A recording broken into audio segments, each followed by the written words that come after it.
Good morning. How you doing this morning, Jake? I'm doing great. How are you doing? I'm doing good. I want to thank everybody for tuning in to episode 10 of the Security Matters with the Coffee Squad. We are down one man today. Ray, do you know where he's at? I think, well, with Ray, you just never know. I mean, Ray is probably one of the busiest guys I know. If I had to guess, knowing Ray, um, I would say he's probably just goofing off somewhere. Yeah, I figured he'd What about maybe enter you? some sort of Dance Revolution tournament or something. Yeah, he's probably making TikTok videos. There you go. TikTok, yep. Yeah, yeah, yeah. So, yeah, Okay, well, today we have a special guest interview. He's not live in studio like normal. Well, over the internet, whatever we normally do. But he's not here live today. We did an interview recorded with him, Joe Lasorsa from Lasorsa and Associates. Talked to him about starting security business and what that entails, and some other good questions we have. We'll play that for you here in a bit and start great going. dude, man. Joe is an awesome guy. Yep. He Awesome. spent what I think he said 22, 24 years in the security business, so he's been doing this a long time. So yeah. Yeah. So what are you drinking today, Jake? So big surprise for everyone. We are drinking this nice Agua? sparkling water of Aha. What flavor is this one? Orange grapefruit. So there's no sugar in here, no sodium, no sweetness. So It's got caffeine though. Does it? Yeah, I just bought one yesterday. I was like, oh, I didn't know it had caffeine in it. It's not bad. Well, there we go. Yeah, they're pretty good. So I'm trying to cut my sugar. Watch my girlish figure right now. So what are you drinking? Some hippy dippy brewed brand. What do you got going on this week? I am drinking a cold brewed Peruvian dark roast coffee. So yeah, I got my nice cold brew. It's a little. I like to drink cold coffee towards the afternoon. I don't really drink hot coffee all day long, especially when it starts getting warmer out. Well, I mean, you drinking Peruvian coffee, pretty. Yeah, it's not a far stretch, considering who you're married to. So no. Yeah. So well, awesome. So some interesting news kind of going on this week, right? We have the crazy murder hornets or whatever title they're giving that. So what is your take, Will, on these crazy hornets that are coming in? So I actually started reading up on them a little bit because of, everybody's talking about it on the internet and stuff. So they are actually here last year up in Canada. They found some of them and they found a dead specimen in Washington State. So essentially they're giant hornets from Japan. They go in and they kill honeybees. They go into the wasps and they rip their heads off with their mouth, and they kill the whole hides of the honeybees, all the active live bees. Then they lay their eggs or their larvae, and their young basically feed off of the young that haven't been born yet from the bees, and because they're really good sources of protein. And since these particular bees from Europe are not very well at protecting themselves against this species of hornet, the bees can't do anything. There's other species in Europe that can do it, but these ones aren't because it's a long article, but it's interesting. And I know how much we depend on the bees to pollinate our crops. And if something does happen to them and to jeopardize our crop pollination, we could definitely feel the effects of it. What do you think? We're actually in a bee shortage. I have a buddy who's a honey farmer, and he was kind of explaining it to me, but we are actually in a honeybee shortage. So definitely interesting. A little scary. I actually watched a YouTube video of this dude who travels around the globe who gets bit and stung by various insects, snakes, and stuff. And it was pretty wild watching him get stung by this hornet and his reaction and the amount of pain that it caused. So a little crazy. My little son, he got stung by a bee twice the other day, and man, I thought he got shot or something the way he was acting. So hopefully it doesn't come out here in North Carolina where we are, and little kids aren't getting stung because it looks super, super painful. So yeah, it does definitely look painful. I saw the same video, and I imagine if you had enough, it would probably be deadly to a human, but just one doesn't seem to be fatal. So. Yeah, I mean, did you see the part where he said he kind of felt kind of like just out of it for a brief second, and then the pain just came like a lightning bolt, and yeah, it looked interesting, so to say the least. So that's an interesting news little article. And then I've been getting hit up a lot of, do you know the two clowns that got rolled up in Venezuela? So I don't even want to call it an attempted coup. There's Because like 6 guys. that was a piss poor attempt I mean, it's of a 6 guys in coup. a boat. Come on. So we can briefly touch on that little piece of news. That's it's ongoing. I mean, there's another little article that came out yesterday and today, and I just find it absolutely amazing. So here's this, I can't even pronounce his name, Gordeau or whatever. He gets rolled up. Well, he's actually the CEO. He didn't get rolled up as the other 2 guys that got. They're He trying was to kind have of him extradited. but he got rolled up by Yeah. him and a Venezuelan general on drug charges, blah blah blah. And so it makes the news on last Friday, and he openly talks about this plan of attempting to kidnap Maduro. And then Sunday morning comes around, and these guys hop in a skiff, and Venezuelan authorities roll up his other 2 buddies, 2 other former Green Berets. So, yeah, complete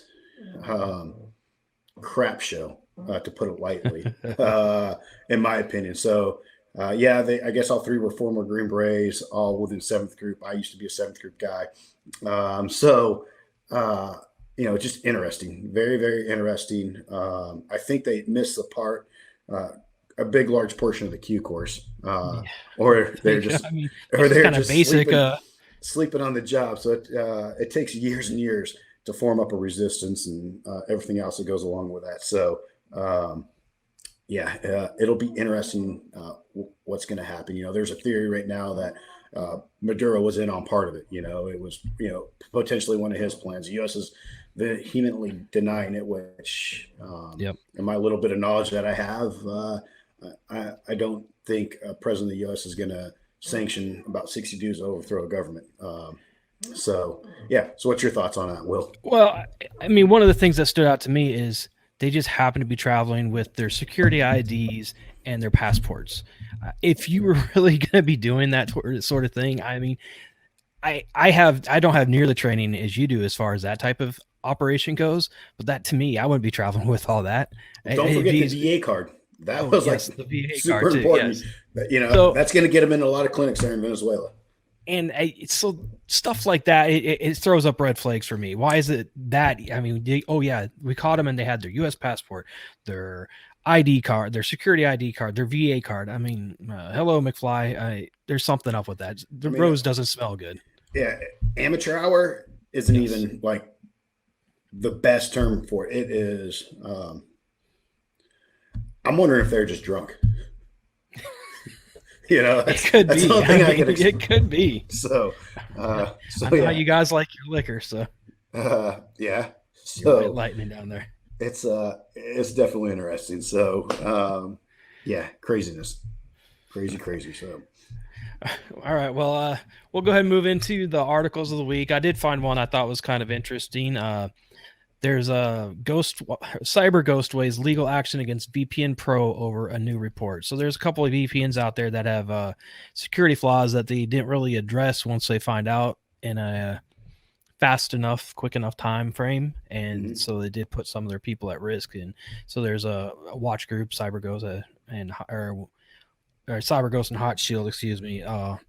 They were able to intercept communications between the VPN program and the app's backend infrastructure. So, it's just, even though you're trying to take safeguards to protect yourself, you got to keep up on this type of stuff to make sure that stuff like this isn't happening. If that makes sense. Yeah. No, totally. Crazy. So I looked at an article about VPNs as well. And those who've listened to this podcast know that, unlike Ray, I've probably missed about 3 of these so far. One last week was due to technical difficulties. I am not a technical guy. I'm actually in like a cybersecurity course right now to learn more about it, because that's one of my weaknesses in the security realm. So as I was going through, I mean, I have a new computer, a new router, a new modem. I've had the various ISPs coming out to my house running tests, blah, blah, blah, and I couldn't figure out what was going on. And one thing that I never thought to look at was a VPN. And with all this internet usage, the VPNs are actually could potentially, the theory is, causing some of these lags through the internet. And so the article that I read was by Justin Jett from InfoSec Insider.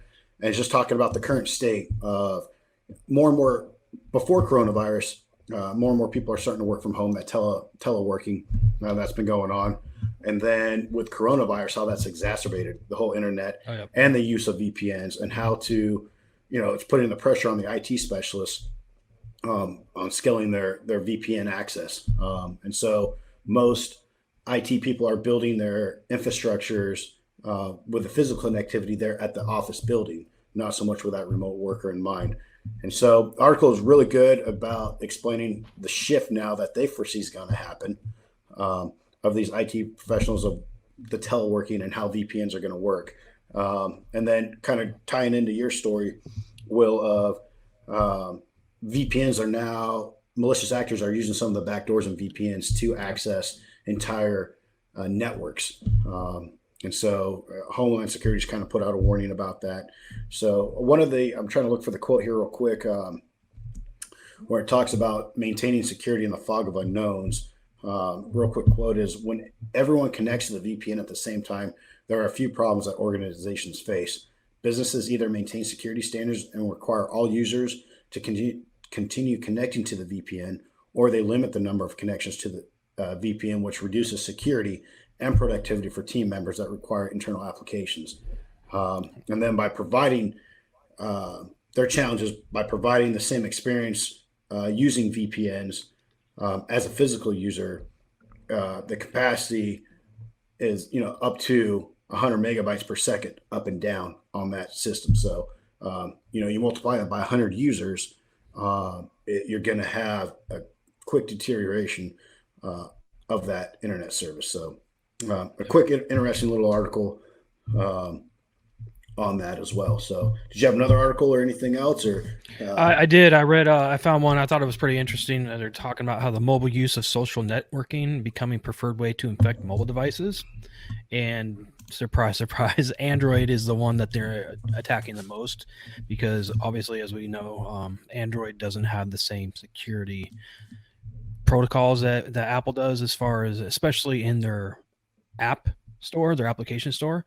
And Google, I know in 2011, Google had to remove over 100 malicious apps from the Android market, Google Play. And that's honestly one of the reasons I've stuck with the Apple phone over Android, because I do like some of the other phones themselves. But the iOS, or the engine, I can't think of the name of it right now. I'm having drawing blank. Where's Ray when you need him? the iOS system on Apple? Yeah, but the operating system on the Android, their security isn't there. Now, don't get me wrong, Apple has its flaws too, but their app store seems to have higher level of security, and it's harder to get apps approved, and they're more closely monitored than, say, the Android app store or the Google Play So store. for Android, the apps can, anyone can post an app on their Android. With Apple, they actually go through a vetting process. What that vetting process entails, I'm not entirely sure, but there is somewhat of a vetting process with the Apple App Store apps. So interesting. So what's crazy? Do you have another one? Yeah. So what's really crazy today is, just so the listeners and viewers at home know, we just picked two articles. We don't talk about them before we get on the show. So you talked about VPNs, and now you're talking about a hack. My other article is from the Threat Post regarding Lazarus Group. Lazarus Group is a North Korean hacking entity, also known as Hidden Cobra or APT-38. They're the same ones who were responsible for hacking Sony Pictures back in 2000. Was it 14, somewhere in that time frame? Yeah, I think so. 13, 14. And they've been around for a while, and actually really, really good in the hacking realm. So what just came out is that Lazarus Group is now hiding a spyware, Trojan horse, and Mac operating systems. Really? Yeah. It's mainly targeting Chinese speakers, but it is actually hiding itself within the App Store. So it's grabbing data, sending data, blah, blah, blah. But it is,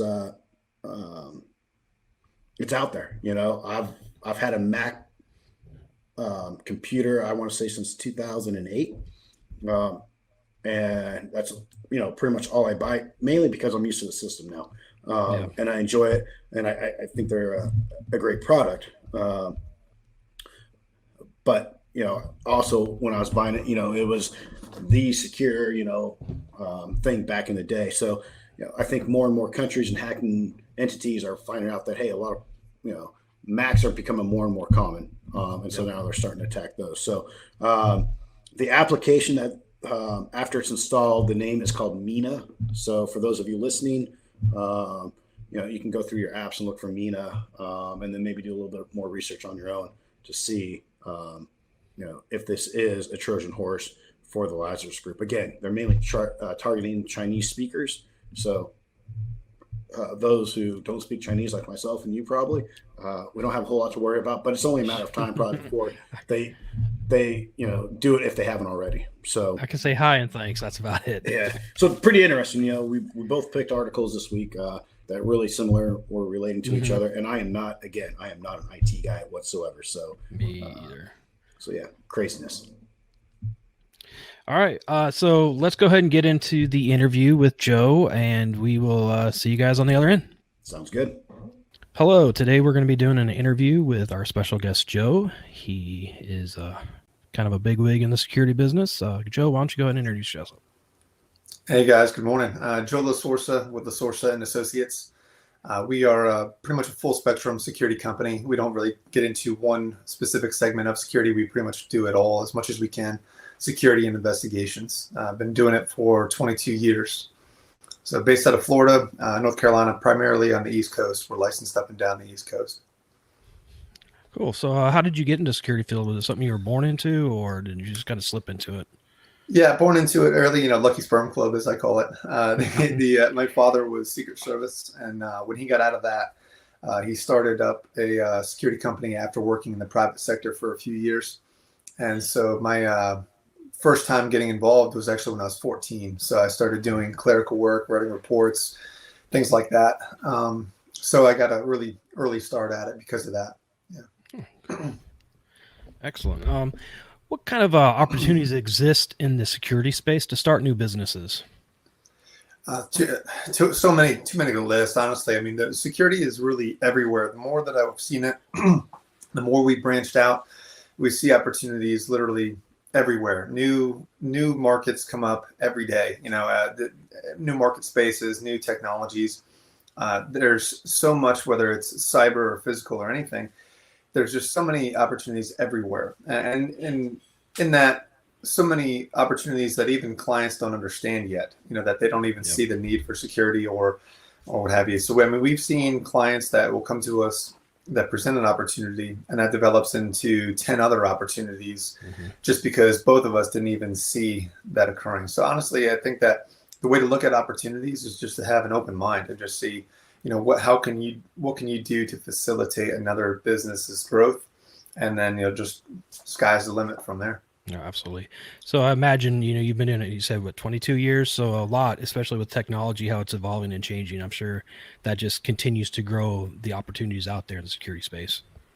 Yeah, absolutely. More technology means more threats, more connectivity means, obviously a faster paced world, but more problems as well. So the cyber side's grown a lot, but the technology helps everything. When I really got into this, this is pre, social media and everything else. So now, like networking, this right here, doing, podcasts and video blogs and everything else. The networking aspect is such a huge aspect of growing a business, and the technology has facilitated that so much. So the people that you see that have the most, I would say, fast-paced growth are the ones that really harness social media and technology for the networking aspect. I definitely totally agree. So how would you, if you were going to start your company from the ground up, how would you start? Would you just concentrate on social media blasting, or would you get your P's and Q's in order and then kind of get the company on the social media, or kind of do multiple layer interface? I mean, multiple layers, definitely. The big thing that I always tell people is, if you're thinking about starting a company, start the online part now. There takes so much time to build that, right? When you start a website, for example, Google doesn't even care about you till you're over a year old, because most websites don't renew after the first year. So when you start a website, you're not just going to pop up on the top of Google, right? So that's what I tell everybody is, think about that as as a sort of example of everything that you have to do online. You have to put in that time. It's the long game. So whatever you're thinking about doing, starting your own business or a sub business, a secondary business, start the online process as soon as possible and get that going. As far as starting a business in general, the main thing is just knowing that you have the business there for you. Like, you have to have that open space, right? You have to be able to provide a service that is needed, that is wanted, that there's space for. A lot of people in security, they end up jumping into an already filled space, like executive protection, for example. Such a highly competitive space. So competitive because it's so desirable. It's cool. It's neat. It's fun. And everyone says, "Oh, I want to be EP," but well, so does everybody, right? So if you're just trying to jump into just EP, you're going to have a very, very, uphill battle unless you already have that somebody to connect you with the right clients, the right people, everything else. So just making sure that you can own that space as easily as possible. If that opportunity, you have to identify the opportunity before you say, "I want to start a business." Just saying, "Hey, I want to start a business." Hey, great. Well, what opportunity do you want to grab? Does that make sense? Yep, absolutely. Yeah. I know one thing you mentioned was the networking. I think that's very important because coming into any business, especially this business, it seems if you don't have a network of people to kind of lean on and talk to, it's hard to build your brand and build yourself out there. Yeah, networking is the number one thing, honestly. The openness to collaborate, to work together, to ask questions, to learn new things from other people. When we built our business, I had to learn so much of it on my own, and it was so difficult. I think that an interesting conversation I just had recently with somebody was the overwhelming majority of people in the security industry come from federal or law enforcement or military. And in those spaces, everyone's doing the same thing. So the competitiveness almost makes people keep to themselves, and they don't necessarily help each other because they're all doing the same. They're on the same path, right? So if they help other people, it makes it more competitive. If they stay on their own and they don't help other people, it makes them kind of outshine them and move ahead faster. I think, and that's what I would understand it to be. So when so many people come over to the private sector, they maintain that. And they keep to themselves, and they don't want to share their information. They don't want to share their ideas. They don't want to work together with anybody. They just want to do their own thing. And having the understanding that you need to branch out. You need to work with other people. You need to share ideas and learn. And once we really grasped that, we saw exponential growth. I mean, it was awesome. So I would say to anybody, lose that mentality when you come out of the public sector, like I said, federal law enforcement, whatever it is. Lose that mentality and just be open to working with each other and network, utilizing, your friends, and constantly never burn a bridge. Constantly build that network with whatever you do. Yeah, a good friend of mine has a saying. I'm come from I was in the military and law enforcement both. So a friend of mine from law enforcement, his saying was, we need to work together because right now it's disorganized law enforcement against organized crime, and essentially, they're outdoing us most of the time because they talk to each other. They share information on how to beat the law enforcement. So I think we're all for the common goal to protect our clients, protect our information, protect everything from the bad states, the bad actors all that are out there. So I think absolutely we should definitely share that type of information with each other and network with each other. How would you say the security business has changed since you started? Really with the technology, the technology is the biggest piece, the networking side, the branding side. It's really funny working with my dad. He has the older mentality of like, if something happens, he'll be, I'll call them and see what time they're open or something like that. See what they call them up, and you can just look it up online, and get all the information you can have about a certain entity. So that technology piece and everyone putting their information online, the obviously social media, that's all just thrown such a mix into the security space. Like, it's unbelievable. What I always tell people is understand your own image online, because that's the first thing people see. That's the easiest thing for them to find. They'll see that before they see you half the time. So that whole aspect of it, the online branding, like that's we're in this to be in business, right? So the business part of it is one of the primary things that I look at. being where I am now, not more strategic versus like tactical. So me trying to grow the business, I look at the business side of things, and the biggest change that I've experienced in that regard is that online branding and social media. I think it's made it a lot smaller. Before people had a tough time branching out. When I got started in this, everybody owned their own little space. Like they associated us with South Florida because we were in Fort Lauderdale. So they'd be, oh yeah, call Joe, he's in Fort Lauderdale. And now it's a lot more of, I see my name pop up on something in even a state that I'm really not heavy in, and somebody will say, oh, call Joe, he can handle it. Well, I can handle it because of the online network that I've developed, you see? So it makes sense. So it's just made the world, smaller in the security space, made everyone, again, those that take advantage of it, more capable. Yeah, I know we own a small business, and it seemed in the beginning it was word of mouth, and now that the internet age and information highway, we have people all over the country and world contacting us, and you're just like, how did you find us? Oh, I looked you up on Google, and your name popped up. So it's amazing how much smaller the world is now with the information age. Yep. What advice would you give somebody starting out a company? Yeah, if I can go back and kind of do it again, like if I could, that's how I look at that question. If I can go back and do it again, learn the ropes somehow. I've had to learn so much of this myself and make so many mistakes. It's embarrassing, to try to, spend money on advertising and try to go after certain things and end up being nothing. And just trying to reinvent the wheel, really, because, there's people out there doing it already. So what I would say to somebody that's trying to start a business is slow down.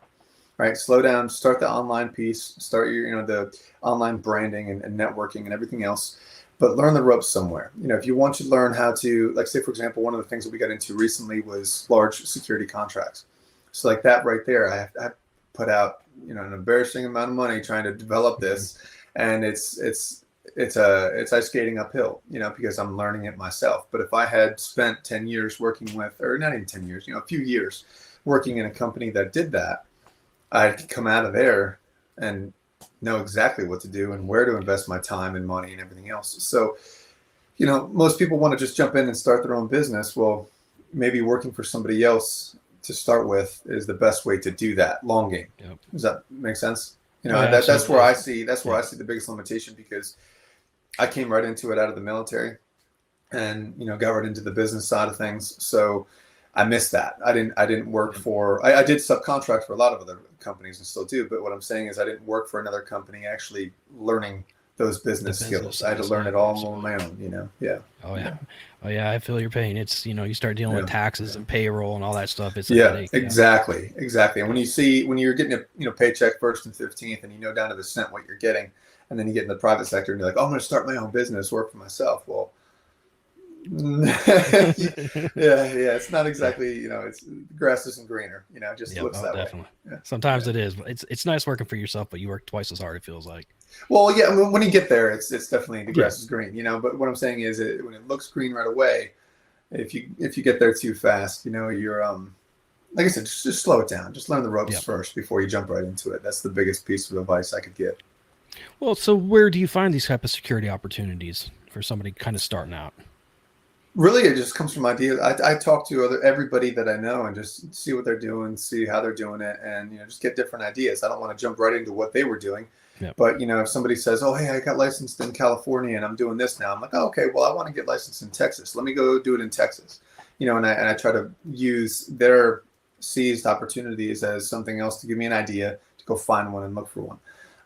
There's a lot of, depending on what space you're in, there's a lot of opportunities in contracting with security companies, or security agencies rather, to support their big contracts. So if you, like, we just tried to win a large contract in a state and we didn't win it, but then the company that won it, they need the support to fulfill that contract. So now there we go. Now we're working for them. So, gotcha. It just depends. So I think that just, like, again, keep that open mind, like that, right back to the beginning. I said, the opportunities are always there. You just got to keep the open mind to actually see them. If I just lost that contract, bid and I was like, oh man, let's move on, I wouldn't have the work that I do right now, simply because I was like, oh, well, I didn't win it, but let me see how else I can make an opportunity out of this. So there's the contracting side. There's the online part that gets you the hey, I'm coming to Fort Lauderdale and I need security kind of thing. So you have the one-offs, as I call them. Mm-hmm. There's opportunities there always. Just make sure you have a good online presence. Like you said, hey, how'd you find us? Oh, I found you on Google, right? Those kinds of things. There's always opportunities there that are going to be the random one-offs that people, find you on Google. There's never lose sight of that those always build into other things as well. So the long-term, contracts, the short-term one-offs, and then just the networking. Again, there's always opportunities. There's always things growing within your network. And if you don't stay connected, you miss those opportunities. If you just check in with people, right? Just like during this time right now, we're in this issue with the pandemic. Just check in with everybody. Hey, what's going on, man? How are you doing? What do you got going on? Oh, actually, I've got this going on. Oh, okay, I can help you with that. Boom, there you go. There's an opportunity that you wouldn't have had if you didn't just make that connection. So, the contracts, the offline one-offs, and then coming from your network. Absolutely. Your networking, like you said, and don't burn bridges, because if you had maybe kind of got an attitude with the company that won or whatever, and you didn't have that good relationship, you wouldn't be subcontracted out. Now, you didn't get the whole thing, but you're getting a piece of the pie. Yeah, exactly. Yeah. You never know what's going to turn and how it's going to change. And, one of my guys I look up to, this guy Jerry out of Massachusetts, he always says, the bridge you burn today is the ass you kiss tomorrow. Or something like that. I think I missaid it. Forgive me, but it's something along those lines of like, when you burn a bridge today, you're going to have to be, you might be going after that same contact for help later on. Yep, definitely. That whole networking and customer interface is very important in any business, but especially this one, it seems like. Yeah. Security, people, processes, and technology. That's what security is. The number one thing is people. So that's something that I think I had to learn the hard way was, people skills, networking, all of that aspect of people is the number one thing. So you got to be good with dealing with people. You got to be friendly. People got to like you, and it's tough sometimes. Yeah. So I know you talked about having kind of building your foundation in the security business before you start your own business. So what advice would you give somebody who like let's say me, I just got out of the military, I did 8 years. What should I do? Is there like a class or something I can take? Is there training I can go to? There's a lot, and that's a big part of building your network is going to training. People don't realize that, but the biggest thing that I see from students that come to our classes, for example, are the connections they make in our class with the other students. That's the foundation of their network. So going from hey, how do I get into this, to hey, you're getting into this too, let's work together. Boom, right there, because you made that connection.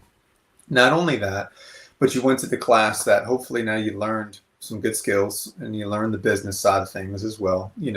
So you have the going to classes is I would say one of the best things you can do if you're looking to start out and build that network, build your brand.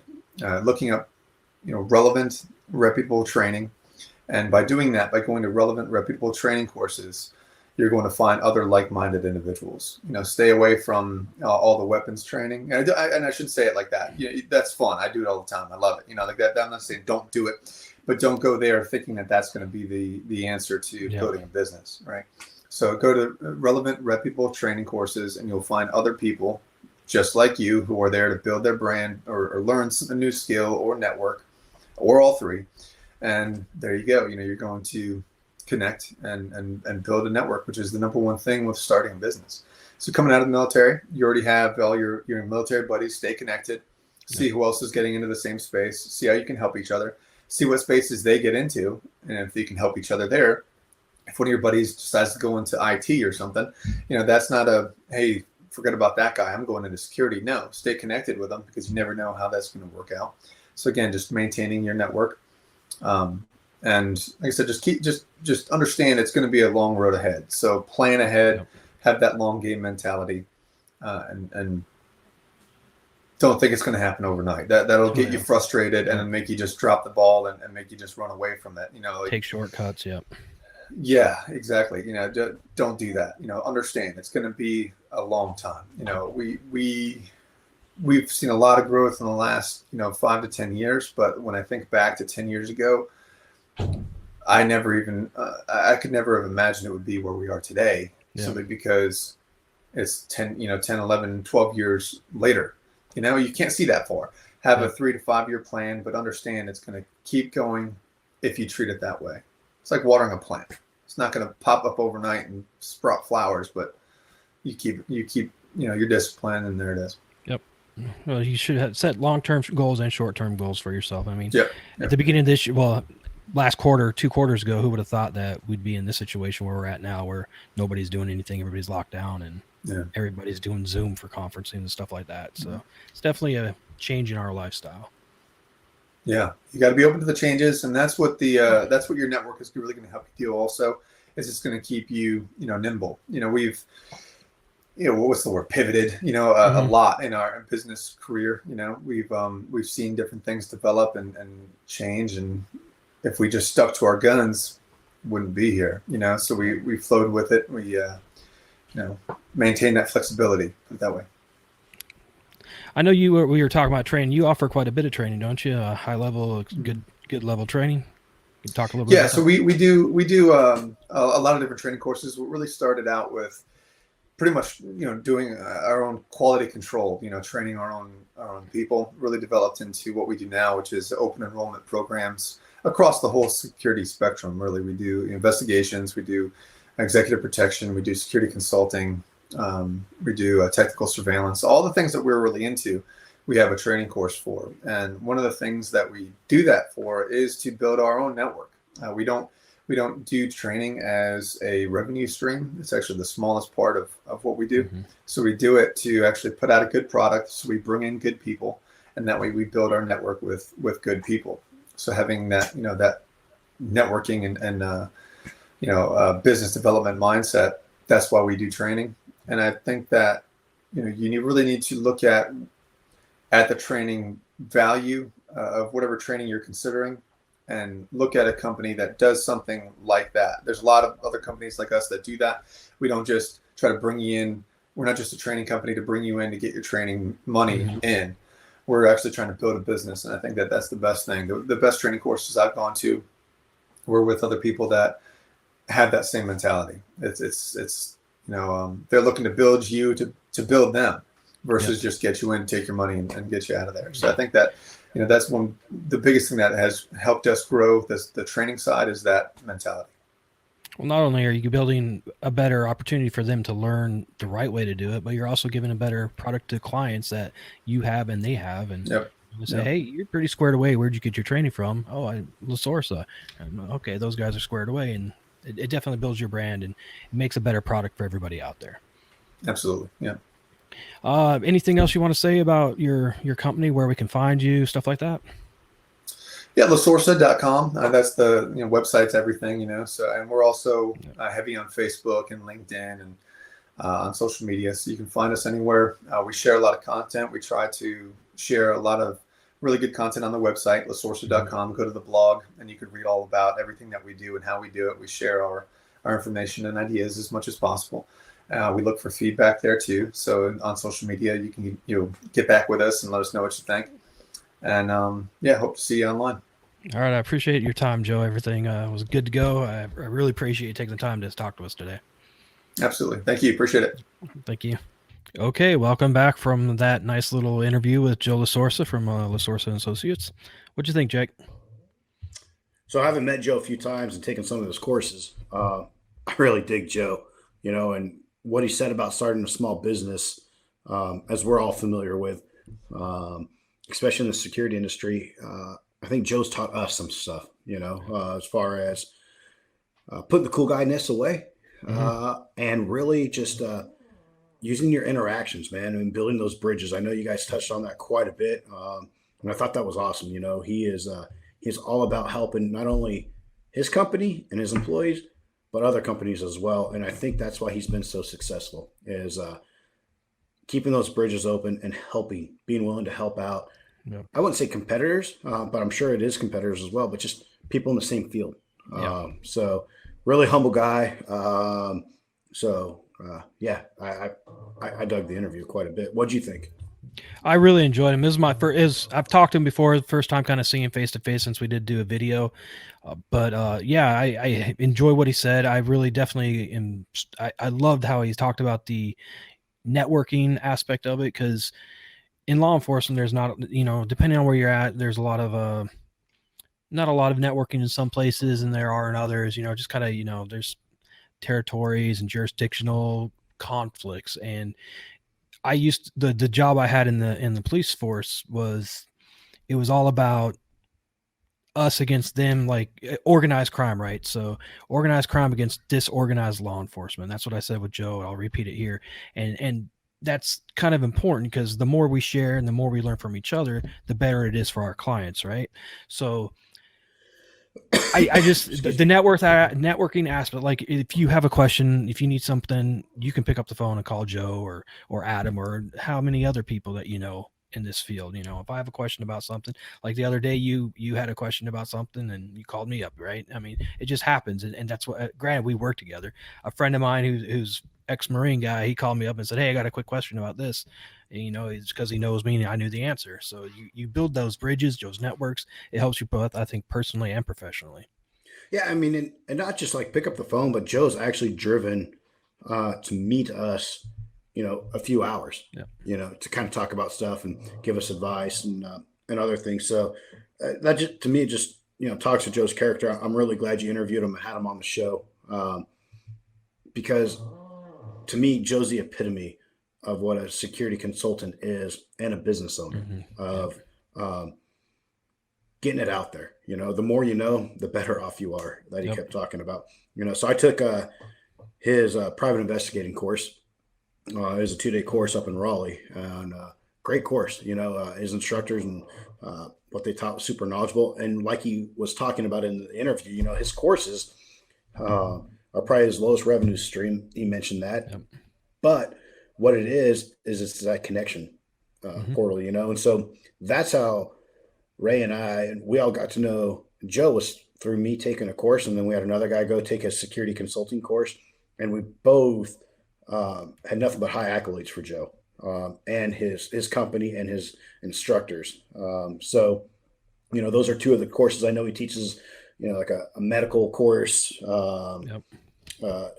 As well as a firearms and taxes course. I thought it was really funny when, he said, "Hey, don't take those cool guy firearms courses," Yeah. And so, but you see it. I mean, how many times have you gone on YouTube and seen some complete jackassery of firearms instructors that they're teaching, even police departments? I just saw one the other week of a guy walking, is a live fire pistol range, and a guy was walking back and forth.